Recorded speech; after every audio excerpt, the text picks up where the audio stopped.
எழுதப்பட்ட உண்மைகளும் சொல்லப்படாத ரகசியங்களும் கதையில்தான் வாழ்கின்றன. இது இன்டு எக்கோ, இருளின் மொழியில் ஒரு பயணம். வாருங்கள், இன்றைய கதைக்குள் செல்வோம். கொடைக்கானலின் ஒதுக்குப்புறமான ஒரு மலைச்சரிவு. மேகங்கள் தரையோடு உரசி செல்லும் அந்த அதிகாலை வேளையில் எங்கும் ஒருவித நீல நிற வெளிச்சம் படர்ந்திருந்தது. அங்கே இருந்த அந்த பழைய பங்களாவின் கேட் துருப்பிடித்த சத்தத்துடன் காற்றில் ஆடிக்கொண்டிருந்தது. அந்த பங்களாவிற்குள் ஒரு முதியவர் இருந்தார். அவர் பெயர் ராமநாதன், ஓய்வு பெற்ற நில அளவையாளர். கடந்த 30 வருடங்களாக அவர் அந்த மலையையே தன் உலகமாக கொண்டவர். ஆனால் இன்று காலை அவர் பார்த்த ஒரு விஷயம், அவர் இத்தனை காலமும் படித்த அறிவியலையே கேலி செய்வது போல இருந்தது. இது எப்படி சாத்தியம்? இந்த மண்ணுல இந்த அடையாளம் வர வழியே இல்லையே. அவர் வீட்டு வாசலில் ஈரமான செம்மண்ணில் ஒரு கால் தடம் இருந்தது. ஆனால் அது மனிதனுடையது அல்ல, ஒரு பெரிய மிருகத்தின் தடம் போல இருந்தது. அந்த தடத்தை சுற்றி இருந்த மண் மட்டும் உறைந்து ஐஸ் கட்டியாக மாறியிருந்தது. கொடைக்கானலில் பனி பொழியும், ஆனால் மண் ஐஸ் கட்டியாக மாறாது.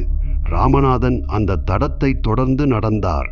காட்டின் ஆழத்திற்கு செல்ல செல்ல வெப்பநிலை குறையத் தொடங்கியது. கடும் குளிரினால் மரங்கள் எல்லாம் கருகிப் போயிருந்தன.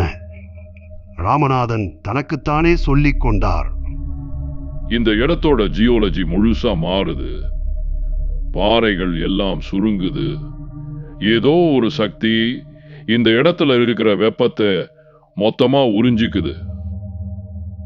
பூமிக்கு அடியிலிருந்து ஒரு பெரிய இயந்திரம் இயங்குவதை போன்ற ஒரு மெல்லிய ஆழமான அதிர்வு சத்தம் கேட்டது. திடீரென அந்த சத்தம் நின்றது. ராமநாதன் ஒரு பாறையின் பின்னால் மறைந்து கொண்டார். அவருக்கு முன்னால் இருந்த அந்த பள்ளத்தில் ஒரு உருவம் நின்றது. அது மனித உருவம்தான், ஆனால் அதன் உடல் கண்ணாடி போல மின்னியது. அது மண்ணை தொட்ட இடமெல்லாம் உறைந்து போயின. அந்த உருவம் மெதுவாக திரும்பியது.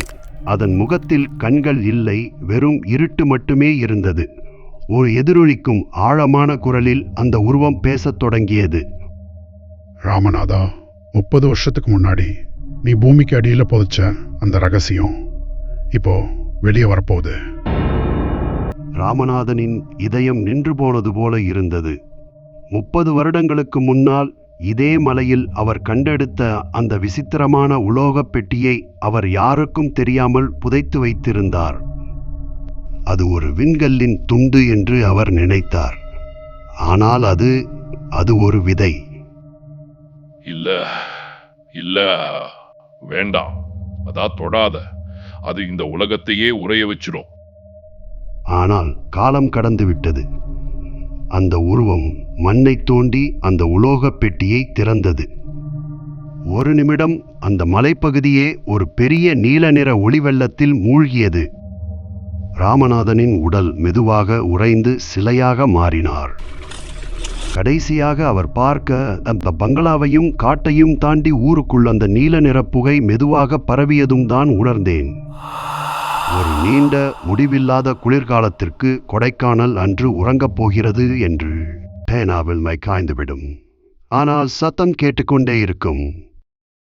இது இங்க்ட் டு எக்கோ. இது போன்ற கதைகளை தொடர்ந்து கேட்க லைக் மற்றும் சப்ஸ்கிரைப் செய்யுங்கள். உங்கள் கருத்துக்களை கமெண்டில் பதிவிடுங்கள். அடுத்த அத்தியாயம் வரும் வரை காத்திருங்கள்.